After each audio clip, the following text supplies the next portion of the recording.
Welcome to Teams Transformed, the podcast for people who want to see real team transformation. For courageous coaches, curious leaders, and anyone passionate about unlocking the true power of teams. We're your hosts, Georgina and Allard, here to journey with you through transformational insights on how to coach teams with presence, depth, and emergence.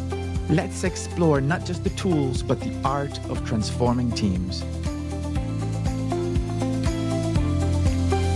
Welcome to episode 6. In this episode, we're going to be talking about the Metaskills as a technology for change. We're also going to be talking about weebling, wobbling, and transformation. If you're interested and you want to find out more, listen on. Hi, everyone. Welcome. Episode 6 already. Time flies. This one's called The 3 Metaskills, a technology for change. How are you, Georgina? I'm great, thank you, and I'm really excited to talk about this. You know, hot off the press of 2 days team coaching earlier on this week. I'm brimming with ideas and excitement about this episode. How about you? Yeah, no, I'm really looking forward to this, and I enjoyed the last episode where we spoke about the cycle of experience, and we gave people a rough sketch of what that cycle of experience looks like and how we use it as a semi-invisible kind of map that's there, but from sensation to awareness to mobilization to action to contact and then to withdrawal.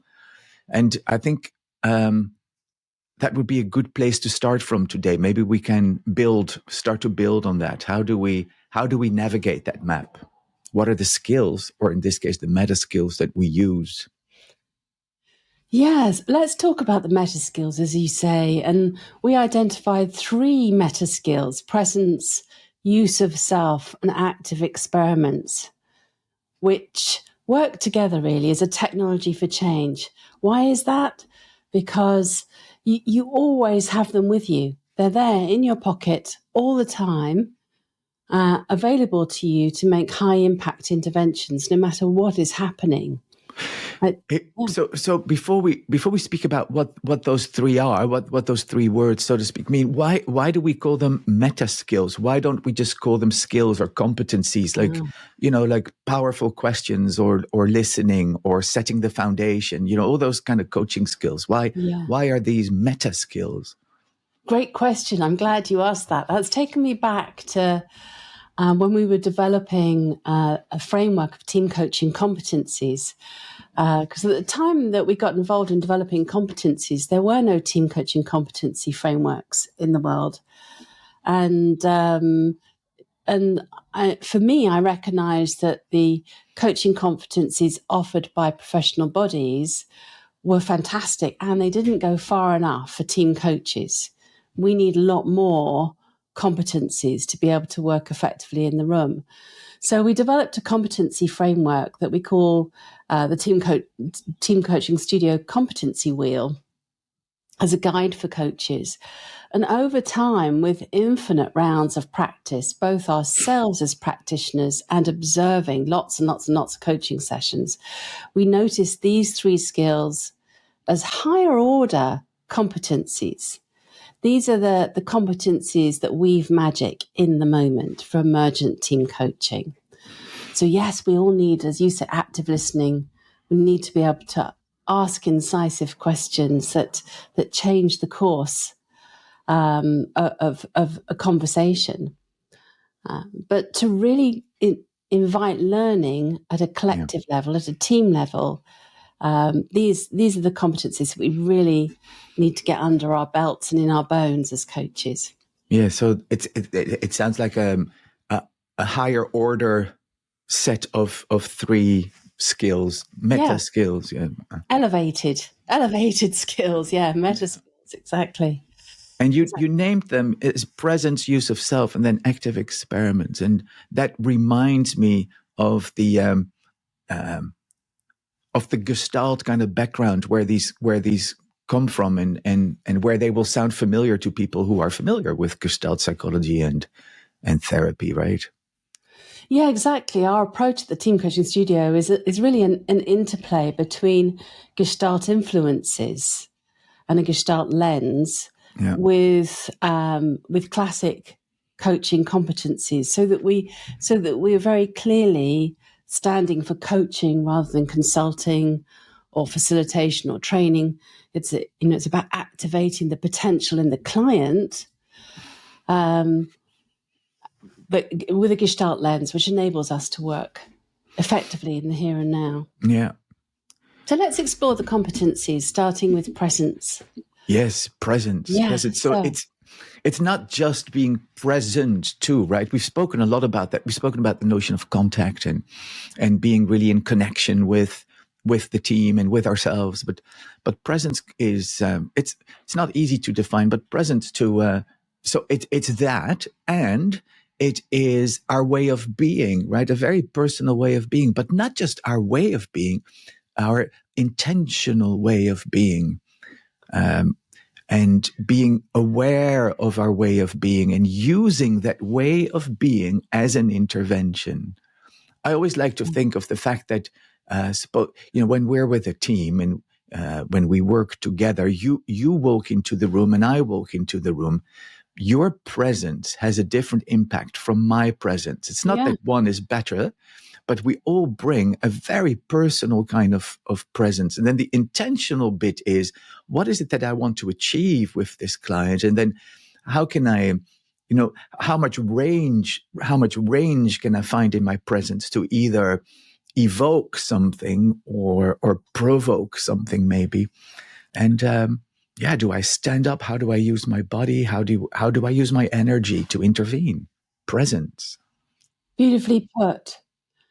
And for many coaches and for many of us, I think it's invisible, or we've not really thought about it because we're thinking so much about the tool or the exercise or the piece of theory that we want to share, and how we are and the impact we're having is often out of our awareness. And if it's out of our awareness, then it's hard for us to use it intentionally. When I first started out as a team coach, I remember that I was trying very hard to show up as a coach. So my energy was kind of contained, not much self-expression. I was relatively poker face because I'm trying to communicate. It's not about me, it's about you. And generally, my voice is quite gentle, so I had that gentle element to it. But I was very rarely provocative or challenging. Yeah.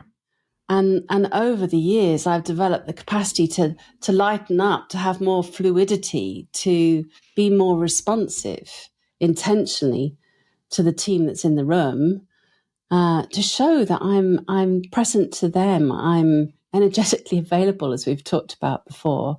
Yeah. Because I realize that my presence has an impact. It's one of the biggest things in terms of creating a container, creating psychological safety. How we encounter and meet each other, how we respond to each other is so significant. Yeah. Yeah, I know. And I like that bit about, you having had to develop the provocative side of your presence, so to speak. I think I've been through a very similar kind of journey, and clearly remember the days where I was told, especially by senior leadership teams, that I lacked gravitas. And of course, I didn't really know what that meant at the time. But in retrospect, I think it makes a lot of sense. It's depending on the situation and the team that you're with, you need to flex that presence muscle in one way or another, right? Yes. Express a different facet of you. Yeah, exactly. Oftentimes we're watching a team coaching simulation or a team coaching practice session happening, and the coach will try to intervene, and their intervention's just not landed. Yeah. It may be because there's too many words or stacked questions. So it might be about the content of what they say, but it's often connected to how they say it. Yeah. said without conviction, let's say. There's no... That reminds me of an example you recently shared with me, and maybe we can come back to that in just a few minutes, because that really resonates. And that's why it's a meta skill, right? Because you can be really good at asking powerful questions, but if those powerful questions are not accompanied or are not in sync with the right presence, they may not land. Yeah, it's a wasted intervention. Well, we'll come back to a story. Let's look at the other two meta skills first. Yeah, so the second one on the list is use of self. Yeah, what does that mean? Yeah, I think we've hinted, maybe added in previous episodes, like, where we spoke of ourselves as the main tool or the main instrument, and how little else we need. Yes. But to me, use of self is really is using the whole experience in order to make sense of things. And by the whole experience, I mean what's going on out there. What do I see? What do I hear? What do I perceive, so to speak? But also what's going on in here? What do I feel? What do I sense? And all that can be used as data in service of raising awareness for the team that we're working with. And so I know that we've often spoken about these things in a room full of people, the good old live training programs that we ran so many of before COVID, and since then, of course, it's been more online. But I still believe in the way we illustrated this, that there's one way of making use of self, which is almost like that helicopter view that I think we've mentioned, helicopter view, it's very interesting to exploit that with a group of people by asking one person to go stand on a chair, right, in the group, and then asking how what you see from that higher balcony or helicopter kind of position, and you see you get a view for the system that you're not getting maybe when you're sitting down at the same level as everybody else in the circle. And so that's we often call that mode 2. Standing on the chair. A helicopter or balcony view. Yes. You get to see the dance. Yes. The interaction between the dancers, rather than our attention zooming in on one dancer and one dancer's moves. We get to see the impact that team members are having on each other. Yeah. In terms of how energy is flowing. So that's one aspect of use of self. The second one is the opposite of that almost. We call it the submarine position, or mode 3. And many coaches find this harder because it often helps to soften the eyes so that our attention isn't so acutely on the team, definitely not tracking the content of the team. What we're wanting to sense into is, how does it feel being with this team? What's it like in my body being with this team? And maybe I notice that my heart's racing or my stomach's clenched. Yeah. Maybe I notice a feeling of excitement, or that I sense this is a bit dull. Mm-hmm. At the moment, this what the team's doing, it feels a bit dull, like there's no energy in it. This is all incredibly useful data. And it might sound to the listener, I suppose, that presence and use of self are the same thing in some way, your way of being, and then your helicopter and submarine positions or modes. But I think they're different. I think presence is a being intervention. I think use of self is an act. And then there needs to be a choice point, and then something we're going to intervene on, something we're going to share. So I might share what I observe from that helicopter position. For example, I noticed that out of a team of 8 people, the conversation seems to be between 3. How is that? Yeah. I might share a question. Team, what are you noticing? If you helicopter up, what are you noticing about yourselves? But how I say that, how that comes across, that's presence. Mm-hmm. So presence shapes the content of what I'm saying, how I'm intervening. It could sound like, the same words could sound like an attack, could sound like an invitation, could sound like a playful, humorous inquiry, could sound like a provocative challenge, could sound like an invitation into learning. Yeah. All infused by our way of being. I like that example that you just gave because it also underlines something that we've spoken about in previous episodes, which was the difference between content and process. And the observation that you decided to share in that example is clearly a process observation. It's not about what was being said, what was being talked about, but it was about the fact that it was a dynamic, a process level kind of observation, because it was about how they were going on, getting on with their conversation. Yeah, how they were interacting, noticing that pattern, that interactional pattern. Yeah, I'm being curious about that. So just to come back to the what we call the submarine kind of mode. I like the word mode, and I think in our minds that's often referred to as mode 3, just as the balcony position was mode 2 and the submarine position is mode 3. And if I can take the listener back to the training room in which we're working live and in which one person had just stood on the chair, the submarine position.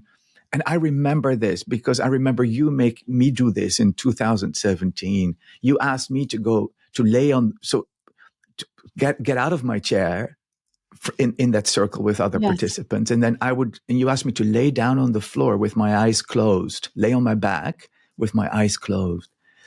And so without visual contact, I noticed I was still able to pick up on exactly, to still make use of myself in a much more embodied sense and kind of way. And yeah, that wasn't easy for me at first, for somebody who spends a lot of time in their head, right? Yeah. And in seeing and listening, but not so much maybe listening to what was going on inside of me. So that's definitely something I've had to learn to get better at over the years. Many of us do, I think, because sensing and feelings, for some of us are not what's appreciated as we're growing up. Our cognitive thought is what's appreciated. And so it disappears into the background and needs some exercising to bring it forward. Yeah. I was very, very fortunate, maybe a decade ago, I can't remember exactly when, but I was running a team coach training program in Brazil, and the participants spoke Portuguese, not English. And there was a simultaneous translator there. It was an amazing experience. But in the team coaching practice sessions, in a simulation with people role-playing team members, of course, it wasn't possible to translate or for me to remember everything that was being said in the interactions over a half-hour period. So it was an amazing opportunity for me because really all I had was mode 3. The other senses were cut off, and it was extraordinary to just use that data. What are you sensing here? Yes. So yes, brilliant practice. So let's go on to the third meta skill. Yeah, and if I, and we can do that. And if I'm listening to this episode, I'm thinking, so what's mode 1? They're talking about mode 2 and mode 3, but what's mode 1? True. And in a way, mode 1, we're not really talking about much today because we've talked about it without maybe labeling it mode 1 in previous episodes. And mode 1 is that third mode of making use of self in our mind, which has to do with structuring and facilitating something. So it would be giving instructions, asking the team to do something like a facilitator would. And there's nothing wrong with that. It definitely has a place in team coaching. Yes. So you might be saying, let's begin with a check-in. What's on top for you as you arrive here? You're in mode 1 because you're directing both the content of what they're going to be talking about and how and the process. Let's do a round in our check-in, or let's go into groups of 3 and talk about. And that's mode 1. Yeah, I'm glad you brought that back in. Super clear. So, Al, tell me about active experiments. This is the third meta skill. Yes, and if my mind serves me right, I think it's one of those other things that maybe we've hinted at in previous episodes when we spoke about the experimental nature of life and of this work in particular. Yes. So it's really, I think of use of self as helping the team come to some sort of insight, right? It's that raising awareness bit. But then when it goes back to that John Whitmore language of raising awareness and raising ownership or raising personal responsibility, I think that implies that we now do something with it, that we take ownership of it as a team, right? As a client team. And so active experiments to me are a way of translating that newfound awareness into action. And into action in an experimental way. So let's say, for example, we've been observing a team having a conversation about a critical business matter, and they've been talking about it for, I don't know, half an hour, and I'm feeling tight inside myself. I'm feeling frustration. I'm noticing that some people in the conversation seem to have checked out. There's only a few remaining who are actively engaged. They appear to be struggling to arrive at a decision or at a clear view. Mm-hmm. So I might offer that. I might offer that as, I'm sensing some frustration here, and I don't know, it might just be me, but it seems like it's going around in circles. What's happening for you? I might even say, it appears that some people may have checked out. Who's checked out here without judgment? Who's checked out? Who's still in? So we're generating awareness. And the experiment might be, team, for the next 5 minutes, develop a process between yourselves as to how you're going to conclude this. So instead of concluding it, agree how you're going to go about concluding this conversation. And that's not me teaching them a method. Here's a decision-making method that I want to share with you, that I want you to practice. It's inviting them to co-create within the best of their ability. And when they do that, ownership goes through the roof because it's theirs and it's their practice without judgment. Like, the experiment might work, it might not. Yes. And I love how you offered that experiment up of, let's try, why don't you try this? There's something in the language that's very experimental, that indicates, that underlines that the experimental nature of this. And then I like what you said about it doesn't, it will either work or it will not work, whatever that means. And it doesn't really matter because there's probably learning in it either way. Right. Yes. So it deserves, the experiment is almost begging for a debrief as well, for some collective meaning making after the fact. What do we learn about that process of decision making? What about it worked? What about it if we do it again? What about it would you change? Yeah. We might even go into a round 2, including whatever ideas they have that would make it even better. Yeah. So it's a brilliant here and now tool that requires us to be really present, to notice patterns, to sense, to gather data in that way, to offer back in a way that it can be heard because our presence matches what we're saying, and then invite the team to try something else, try something different. In this way, we're breaking norms.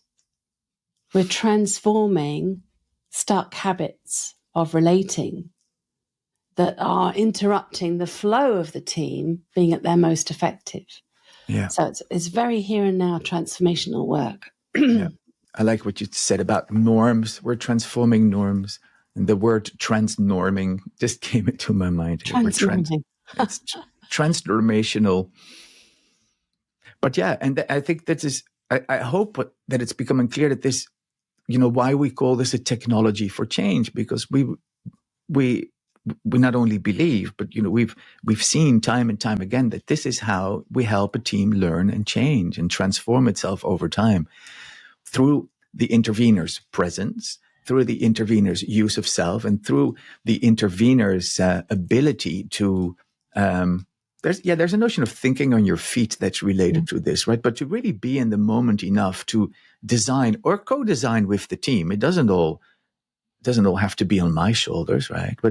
But co-design in the moment a bit of an experiment to help people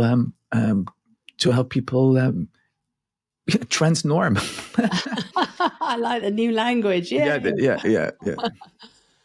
Yeah. So I'd love to share a story that might bring this together. I know we've been illustrating it throughout. This was a recent experience with a team I was working with. And oh, right. Yes. Yeah. I remember you telling me about this. This is good. Good. Myself and a colleague, another coach, have worked with the team for a little while. And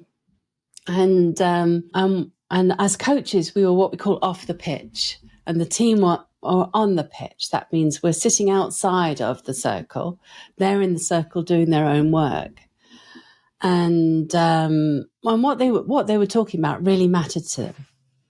And one team member had volunteered to facilitate the rest of the team. So this wasn't the team leader. This was another team member to facilitate that particular conversation as a learning for the team.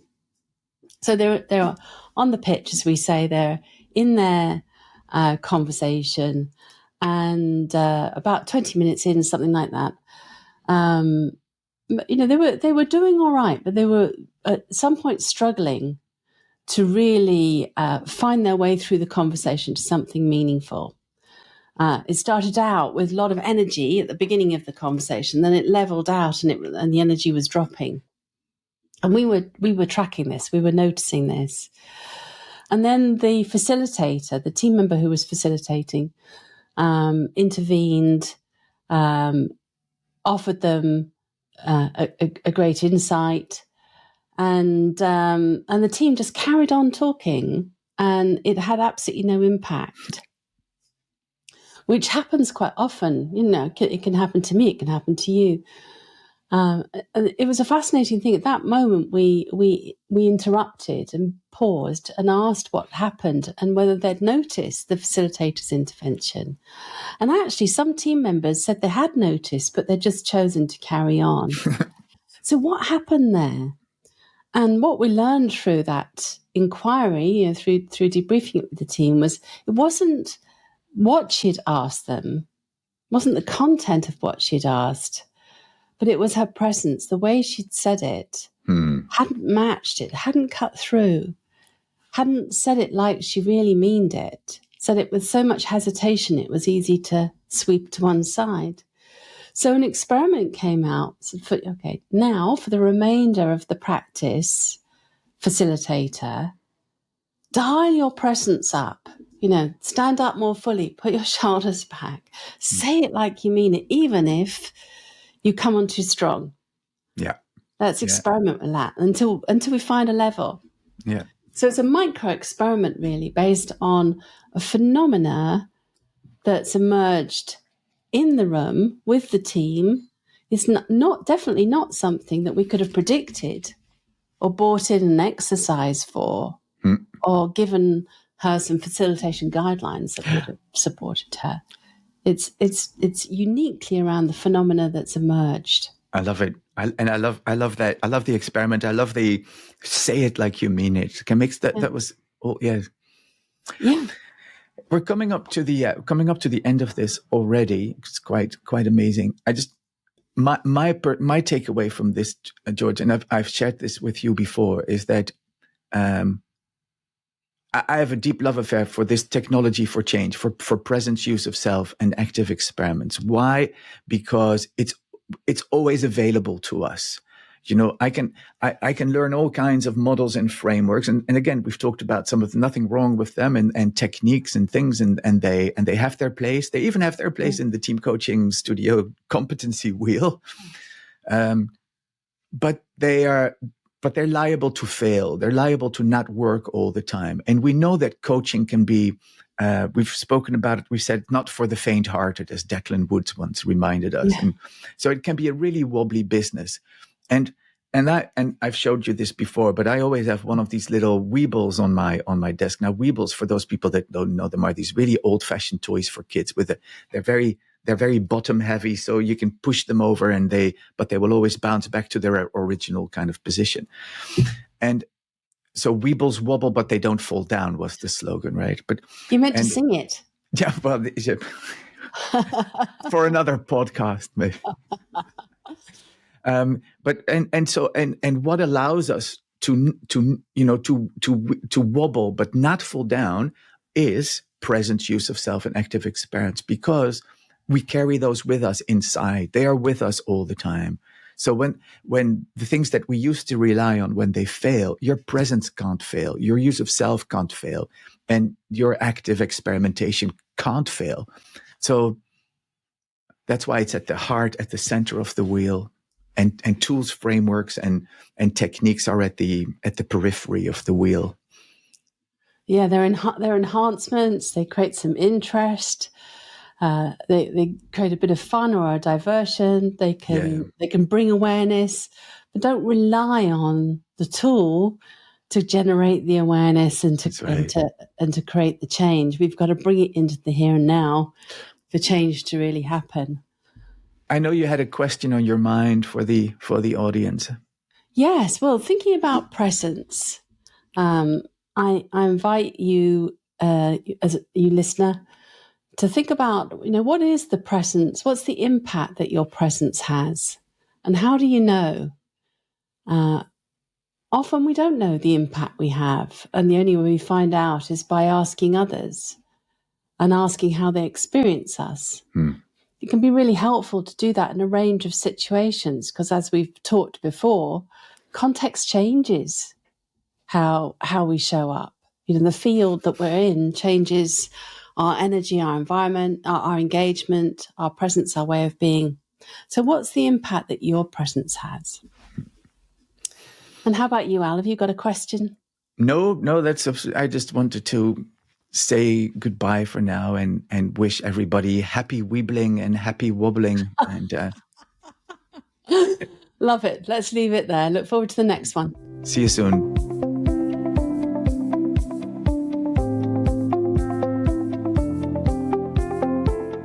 Thanks for joining today's journey of Teams Transformed. If this sparked a new insight or a deeper question, we invite you to sit with it, not to solve it, but to let it unfold. For resources, community, and reflection prompts, visit teamcoachingstudio.com. Until the next time, stay present, stay curious, and keep leaning into the art of emergence.